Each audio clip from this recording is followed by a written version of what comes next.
Niat adalah ukuran dalam menilai benarnya suatu perbuatan. Oleh karenanya, ketika niatnya benar, maka perbuatan itu benar. Dan jika niatnya buruk, maka perbuatan itu buruk, kata Imam An-Nawawi.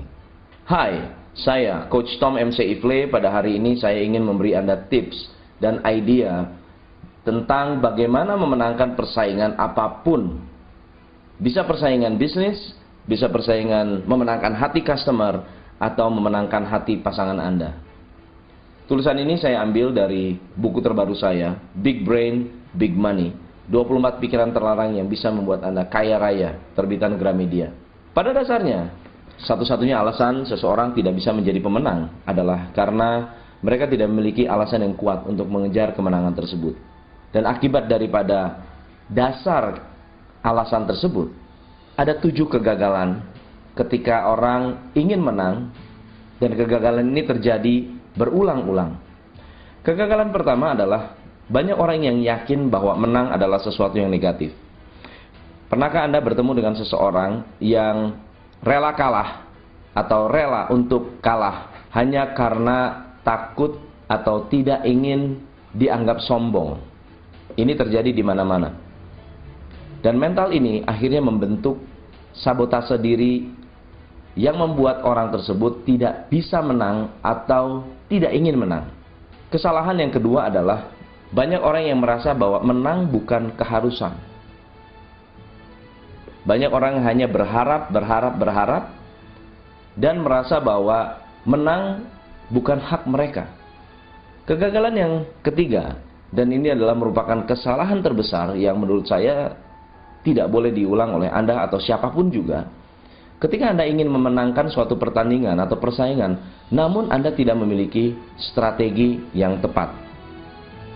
Saya mengatakan, apa yang Anda perbuat adalah hasil atau manifestasi dari apa yang Anda tahu. Jika Anda ingin merubah perbuatan Anda, jika Anda ingin merubah tindakan Anda, maka Anda harus merubah apa yang Anda ketahui. Dan apa yang Anda ketahui adalah strategi. Kegagalan yang lain, which is ini adalah yang keempat, adalah gagal untuk konsisten. Coba bayangkan jika Anda ingin mendapatkan uang 1 miliar. Kemudian Anda melakukan suatu investasi. Investasinya nggak banyak. Investasinya hanya 16.000 satu hari. Itu adalah berapa bungkus rokok atau beberapa makan siang. Katakan uang itu Anda tabung selama 35 tahun, dan saat Anda menabung Anda berumur 25 tahun. Maka di umur 60 tahun Anda sudah memiliki tabungan free money sebesar 1 miliar. Namun problemnya adalah untuk konsisten menabung 16.000 per hari sulitnya luar biasa. So, untuk memenangkan apapun, Anda harus mau melakukan sesuatu yang konsisten. Kemudian kegagalan yang lain adalah terlalu percaya apa kata orang. Pengalaman saya, seorang pelatih bisnis, saya melatih banyak sekali pengusaha yang sangat-sangat sukses. Mereka mendapatkan penghasilan yang luar biasa. Mereka saya latih, saya coach, kemudian mereka juga memiliki perubahan yang luar biasa. Satu hal yang saya pelajari, dan satu hal yang semua klien saya pelajari, untuk memenangkan apapun, dimanapun, Anda harus percaya diri. Percaya dengan keputusan Anda, percaya dengan mimpi-mimpi Anda, percaya dengan cita-cita Anda, dan percaya dengan segala tindakan yang Anda lakukan. Percaya diri dan tidak terlalu banyak mendengarkan apa kata orang. Itu sangat-sangat penting. Kesalahan yang keenam, jika 5 kesalahan Anda lakukan, Anda akan jatuh kepada kesalahan yang keenam. Kesalahan yang keenam adalah ketagihan kalah. Orang yang ketagihan kalah, biasanya mereka adalah orang yang sudah putus asa. Mereka berada satu tempat di mana nyaman adalah the best yang mereka bisa terima. Ada orang bilang, saya menerima apa adanya. Bagi saya, itu bukan menerima apa adanya. Itu adalah pembenaran atas kesalahan-kesalahan yang dilakukan sebelumnya. Dan juga pembenaran atas tindakan yang seharusnya tidak dilakukan. Dan itu adalah pembenaran untuk merasa diri sebagai orang yang kalah. Dan akhirnya kita jatuh ke level ketujuh. Apakah Anda tahu bahwa krisis selalu ada? Apakah Anda tahu bahwa BBM selalu naik? Dia harga selalu naik. Inflasi atau kenaikan-kenaikan harga barang itu pasti akan terjadi. Jangan berharap bahwa barang-barang akan turun harganya, atau bensin akan turun, atau mungkin ekonomi menjadi lebih baik, dan akhirnya membuat Anda menjadi lebih nyaman untuk mengambil suatu keputusan, untuk bertindak, untuk berbisnis, atau untuk menggapai masa depan Anda. Ketika Anda melakukan 6 kesalahan pertama, badai datang, krisis datang, biasanya orang ini sangat-sangat mudah untuk menyerah. Dan akhirnya menang menjadi sesuatu yang angan-angan belaka. Pesan buat Anda semua, semua pendengar, teman-teman saya yang saya cintai, sukses tidak pernah berakhir, tapi kegagalan pun tidak pernah final. Bukalah mata, hati, pikiran, telinga Anda, agar Anda tetap waspada dan selalu mengejar cita-cita tertinggi yang Anda miliki. Kalau begitu, apa contoh-contoh di luar sana? Atau siapa contoh-contoh di luar sana yang pernah sukses atau yang sudah memiliki kesuksesan yang luar biasa yang bisa saya sharing? Ada satu prinsip hidup yang saya ambil dari mentor saya, mantan atasan saya. Dia juga adalah seorang spiritualis dan juga seorang entrepreneur yang sangat-sangat sukses membangun biro perjalanan terbesar di Indonesia, yang diawali hanya dengan memiliki armada becak.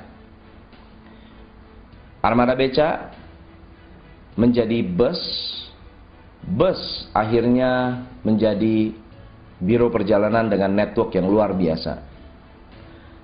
Beliau bernama Adi Tirta Wisata. Dia mengatakan, hidup seperti sebuah pertandingan dan akan menang bila diakhiri dengan baik atau sukses di garis akhir. Ini adalah kalimat yang sangat menginspirasi saya dan selalu saya pegang untuk apapun tindakan yang saya lakukan dalam kehidupan. Ia mengatakan ada satu filosofi yang menarik. Dia mengatakan Tuhan selalu mengasihi orang yang jujur, setia, dan rajin. Dan ia selalu mengampuni anak-anaknya yang berdosa. Tuhan tidak pernah membiarkan anaknya tergeletak. Walaupun jatuh berkali-kali, tidak akan sampai tergeletak. Kenapa? Karena Tuhan memegang tangannya. Maka ingin saya share kepada Anda bahwa ternyata mental pemenang sangat penting. Tapi ada satu hal yang penting. Hasil daripada mental pemenang tersebut adalah kemampuan Anda atau keinginan Anda untuk going extra mile. Apa artinya going extra mile? Going extra mile adalah melakukan hal-hal yang tidak dilakukan oleh orang biasa. Pernah Anda tahu orang yang jika Anda adalah orang baik, cara Anda bekerja baik, semua serba baik-baik saja. Orang yang kerjanya baik-baik saja biasanya punya penghasilan yang buruk. Banyak orang yang tidak puas dengan penghasilannya, padahal dia sudah bekerja dengan baik. Ini adalah realita di zaman sekarang. Bagaimana dengan orang yang cara bekerjanya buruk, atau mentalnya buruk, atau sifatnya buruk, atau memiliki perilaku-perilaku yang negatif? Biasanya orang yang memiliki perilaku yang negatif, pikiran negatif, hasil kerja yang negatif, mereka tidak bisa dapat apa-apa. Artinya kalau Anda karyawan, Anda akan dipecat. Kalau Anda adalah seorang pebisnis, customer akan memecat Anda. Jika Anda adalah seorang leader dan Anda memiliki perilaku yang buruk, anak buah Anda akan memecat Anda, atau pengikut Anda akan dengan bangga memecat Anda. Dalam kehidupan, baik itu tidak cukup. Good is the enemy of great.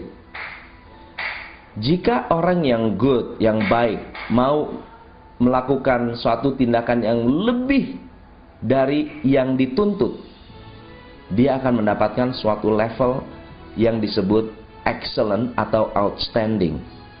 Tahukah Anda, kalau Anda melakukan menonton pacuan kuda di arena pacuan kuda, kuda yang menang dengan juara pertama memiliki hadiah 7 kali lebih besar daripada urutan kedua, ketiga, dan keempat digabung jadi satu. Sedemikian luar biasa budaya dunia ini memandang outstanding. Heavyweight championship yang luar biasa. Pernah dengar Muhammad Ali? Atau disebut nama asli beliau adalah Cassius Clay atau Cassius Marcellus Clay Jr. Dia memenangkan 100 pertandingan, 5 kali kalah. Siapa second heavyweight champion?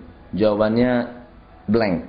Anda nggak tahu siapa yang kedua. Jadi dalam kultur di dunia ini, dalam budaya dunia ini, sangat penting untuk menjadi nomor satu. Sangat penting untuk bertindak outstanding atau memenangkan suatu persaingan dengan going extra mile. Mari kita belajar dari olahragawan dan pebisnis. Bethany Hamilton.